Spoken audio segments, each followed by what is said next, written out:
All right, Thanksgiving is a time to come together and enjoy good food and good company. Whether you're hosting or coming as a guest, don't forget to bring your manners. Lucky for us, etiquette coach Anne Chertoff is here with everything you need to know to avoid a faux pas. And thank you so much for joining us here. Now, first impressions, they obviously count. So what are your top 3 rules for people must not forget when they finally get to the table? Well, you never want to go to the table until you're invited to the table by the host, because you don't want to come in, sit down, and be like, where's my food? Okay. They still may be putting trimmings on the turkey. They may still be setting up the hors d'oeuvres. So you really want to wait to find out when you're going to be seated, and you also want to find out where you're going to be seated, because they may have place cards, they may have arrangements. And then the other thing is, you just want to know that when you go to a restaurant, the first thing you do is put your napkin on your lap, but when you go to someone's home, it's the last thing you do after you get seated, and the host seats themselves. Because if you went to someone's house, sat down, put a napkin on, and then you're just like waiting, it's disrespectful to the host. Bring me the food now. Exactly. You know, it's like, where is it? All right, now I'm looking at this setup we have here. A lot of utensils, a lot of cups. What am I doing right now? So what you should know is that when someone sets the table, they're going to set it with the pieces that you need. No one is going to take out all of their silver to show off.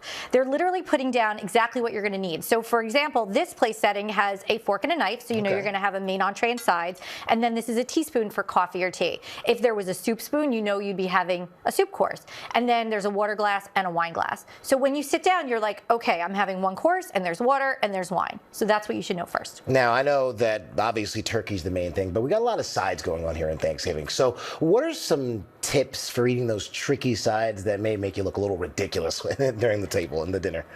I'm kind of trying to figure out where you're going for dinner, but tricky foods.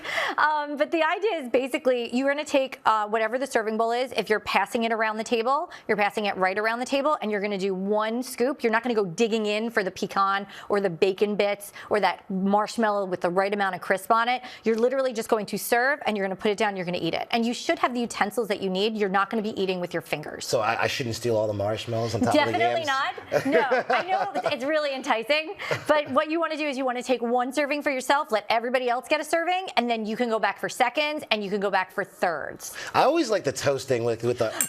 I saw your face right there. I shouldn't do that. No, you shouldn't do that. What do we do in toasting? Okay, so for example, these are antique glasses. So if you were to clink on them, you could crack them. So that was a close one. Very. Right. Okay, so no clinking. I'm okay. No clinking. Look, basically what you're going to do, if you want to get everyone's attention, you can rise if it's a table of 6 or more, and say, can I have everybody's attention?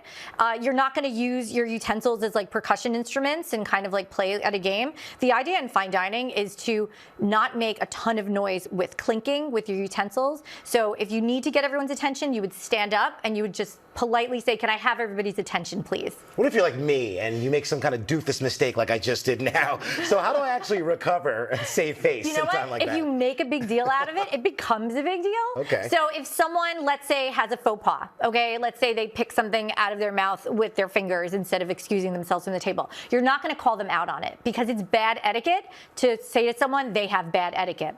And the other thing is, I made a big deal out of it because I'm actually having a heart attack about the china, but just generally speaking, and we're on TV, so we're kind of teaching everybody, but if we were at home and you did that on my crystal, I wouldn't have said anything, because I wouldn't have wanted to make you feel bad. But inside, you want to kick me out of your house. No, but I know what crystal not to put out when you come over.